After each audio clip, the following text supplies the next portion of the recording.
Welcome to Middle East Briefing. The content of the briefing includes: Gaza truce talks focus on women held hostage by Hamas rivals. Israeli mothers knew their sons would serve, but they didn't expect war. Britain's maritime agency reports drone attack in Red Sea. UK to start Gaza surveillance flights to locate captives held by Hamas. Israel widens evacuation order as it shifts offensive to South Gaza. Gaza truce talks focus on women held hostage by Hamas rivals. Wall Street Journal. The Israeli military has expanded its attacks in the Gaza Strip after a 7-day truce collapsed last week. Israeli officials have said they believe several women and children being held hostage in Gaza aren't held by Hamas, potentially complicating efforts to revive the truce. The latest intelligence assessment by Israeli officials is that at least 3 civilian female hostages and 2 children are being held by militant factions besides Hamas. Last week Hamas said that 1 woman on the Israeli list and her 2 children were dead, but Israel hasn't confirmed this. Hamas has told Egyptian negotiators that some of the women named on a list compiled by Israeli officials are being held by other groups that are resisting pressure to hand them over. Israeli officials have said that whatever Yahya Sinwar, Hamas's leader in Gaza, determines will happen. Israel has also ramped up its bombardment of Gaza despite calls from U.S. officials for it to change the conduct of the war to reduce civilian casualties.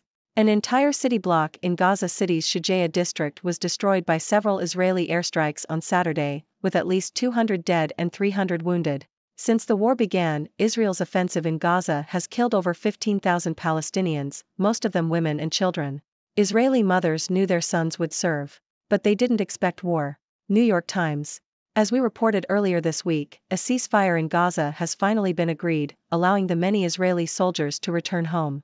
The New York Times has a report today highlighting the impact of the war on the mothers of those soldiers, who have been called up for reserve duty. The article explains that, collectively, they had 10 sons serving in the Israeli army, either in Gaza fighting Hamas in response to the group's incursion and deadly rampage on October 7, or in the north, where the Iran-backed Hezbollah militia has been launching missiles at Israel from Lebanon.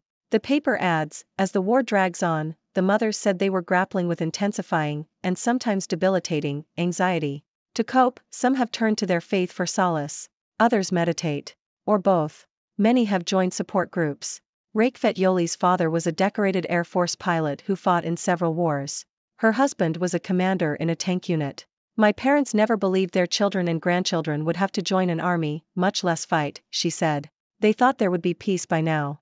Britain's maritime agency reports drone attack in Red Sea. Reuters. The UK Maritime Trade Operations Agency, UKMTO, has received reports of a drone attack in the Red Sea's Bab al-Mandab Strait. The agency had previously reported drone activity originating from Yemen, as well as a possible explosion, and called on vessels in the area to exercise caution. The reported incident follows a series of attacks in Middle Eastern waters since the outbreak of conflict between Israel and the Palestinian militant group Hamas on October 7. UK to start Gaza surveillance flights to locate captives held by Hamas. Al Jazeera. The UK Ministry of Defence has announced that it will provide the Israeli military with unmanned surveillance drones to help locate the captives held by Hamas. The drones will not be armed and will be used solely for the purpose of locating hostages. The UK has not confirmed how many British citizens are being held by Hamas. The US has also been backing Israel in its war against the Palestinian armed group, with the White House looking to lift nearly all restrictions on Israel's access to weapons from the US. Israel widens evacuation order as it shifts offensive to South Gaza. South China Morning Post. After the ceasefire between Israel and Hamas expired on Friday, the conflict has resumed with Israeli attacks over the past 24 hours resulting in the deaths of 700 people, according to a spokesman for the Hamas government. There has been no independent verification of this figure. The spokesman said that many of the dead were trapped under rubble and that it was difficult for rescuers to reach them. On Sunday, the Israeli military widened evacuation orders in and around Khan Yunis, asking residents to move south to Rafah or to a coastal area in the southwest. The Israeli military said that its fighter jets and helicopters struck terror targets in the Gaza Strip, including terror tunnel shafts, command centers and weapons storage facilities overnight. Meanwhile, in northern Gaza, rescue teams with little equipment are searching for survivors and bodies in the rubble of buildings. The death toll in Gaza since the start of the war in October now stands at over 15,200, according to the health ministry in Gaza, with 70% of the dead said to be women and children. The International Court prosecutor says he will intensify investigations in Palestinian territories. Associated Press. The International Criminal Court, ICC, has stated that it will intensify its efforts to investigate crimes in the occupied Palestinian territories. The ICC has been investigating crimes committed by both Hamas and Israeli forces since 2021 but has not yet announced any charges. The chief prosecutor of the ICC, Karim Khan, visited the region for the first time since his appointment and witnessed scenes of calculated cruelty at locations of attacks by Hamas and other militants. Israel, which is not a member state of the court, does not recognize its jurisdiction. Death Corridor, the Al-Samanis recall terror of safe passage in Gaza. Al Jazeera. 2 weeks on from the Israeli assault on Gaza, the Al-Samani family still have no idea what happened to their sons and brothers. The family had taken what they thought was a safe corridor down the main road, Salah al-Din, running through Gaza Strip. However, the soldiers at the new Israeli checkpoint forced the family members into a trench. The soldiers then took 3 of the sons away. The family, shocked and stunned, continued walking through the checkpoint. The mother of the family had taken the same route 3 days earlier and had stayed in a relative's house, but moved when the bombings became too intense. She had seen children's limbs among the bodies on the road. The younger Zawa recalls how the soldiers took her father and uncles and shot a man in front of her. This is not the first time the Al-Samani family has been subjected to such horrors. During the 2008 to 2009 Israeli offensive, soldiers killed 48 of their family members. The family was corralled under one roof and missiles were fired at the house, killing dozens. Israel is using the same tactics in Gaza that al-Assad employed in Syria. Al Jazeera. The Israeli government and military have embraced the use of brute force and dehumanization as tactics in their war on Gaza, according to an op-ed in Al Jazeera. The article argues that the tactics used by Israel in Gaza bear similarities to those used by the Syrian regime, particularly in relation to collective punishment and the targeting of civilian infrastructure. The author calls for an end to the dehumanization of the people of Gaza and for international pushback against the Israeli government. Israel says it uncovered 800 shafts to Hamas tunnel below Gaza. Reuters. Israeli forces have found 800 shafts leading to Hamas' vast network of tunnels and bunkers in Gaza, and have destroyed more than half of them since the ground operation began on October 27, according to the Israeli military. The tunnels are a prime target for Israeli airstrikes, as they are used by Hamas to transport weapons and fighters. The military stated that many of the tunnel shafts were located in civilian areas, such as schools and mosques. The civilian toll in the war has caused concern amongst world powers, with Washington urging Israel to use caution.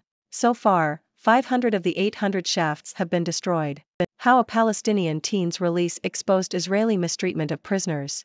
Al Jazeera. An 18-year-old Palestinian, Mohammed Nazel, has provided further evidence of the brutal mistreatment of Palestinians in Israeli prisons during the recent Israel-Hamas war. Nazel was released as part of a truce agreement and spoke out about his ordeal, claiming he was beaten and denied medical assistance. Israeli officials tried to discredit his account, but his testimonies and medical records have now been verified by a fact-checking agency. This further highlights the inhumane conditions and mistreatment that Palestinians endure in Israeli prisons, which has only worsened during the recent conflict.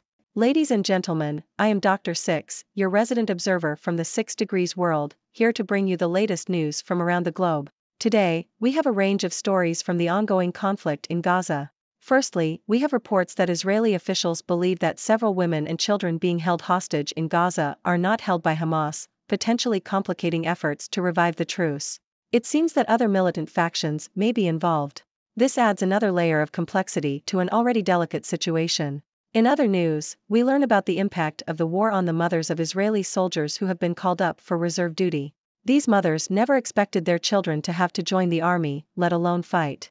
The war has caused intense anxiety for them, and they are now seeking solace in various ways, such as faith and support groups. It is a heart-wrenching reminder of the human cost of war. Moving on, there are reports of a drone attack in the Red Sea's Bab al-Mandab Strait. The UK Maritime Trade Operations Agency has received these reports, and it follows a series of attacks in the Middle East since the conflict began. The situation in the region remains tense and volatile. Furthermore, the UK Ministry of Defence has announced that it will provide unmanned surveillance drones to help locate captives held by Hamas. These drones will not be armed and will only be used for search and rescue purposes. The UK and the US continue to support Israel in its war against Hamas. Meanwhile, the conflict has resumed after the ceasefire expired, with Israeli attacks resulting in a high number of casualties. The death toll in Gaza has now surpassed 15,000, with the majority being women and children. The situation on the ground is dire, and efforts to evacuate and rescue survivors are ongoing. In addition, the International Criminal Court has stated that it will intensify its investigations into crimes in the occupied Palestinian territories. Both Hamas and Israeli forces are under scrutiny, although Israel does not recognize the ICC's jurisdiction. On a more personal note, we hear the heartbreaking story of the al-Samuni family, who have experienced unimaginable horrors during this conflict. They have lost family members in previous Israeli offensives, and now, once again, they are searching for their loved ones amidst the devastation. Their story serves as a reminder of the individual lives affected by this war. Finally, an op-ed in Al Jazeera highlights the use of brute force and dehumanization as tactics by the Israeli government and military in Gaza. The author draws comparisons to the Syrian regime and calls for international pushback against Israel's actions. It is essential to recognize the humanity of all individuals involved and work towards a peaceful resolution. In conclusion, the situation in Gaza remains dire, with no clear end in sight. The impact on individuals, families, and communities is devastating. It is crucial for the international community to come together and find a peaceful resolution to this conflict. Let us not forget the human cost and continue to strive for a better future. Now, I would love to hear your thoughts on these news stories. What are your ideas and perspectives on the ongoing conflict in Gaza? Thank you for tuning in. The content above showcases the latest briefing reports and analytical synopses, thoughtfully curated by the 6Do team. These insights stem from a wide array of reputable media outlets, think tanks, government sources, and specialized experts worldwide. We encourage you to explore these sources for a comprehensive perspective. Keep in mind that while the content may not always align with the official standpoint of 6Do Brief, it's not meant to be taken as absolute directives for decision-making. Comprising seasoned media professionals, learned scholars, and accomplished scientists, the 6Do team embodies a trailblazing, fully independent media entity. To customize 6Do Brief to meet your professional needs, you have the option to subscribe to a diverse array of briefings on our website, 6dobrief.com. Regardless of your location, you can conveniently receive 6Do Brief via email.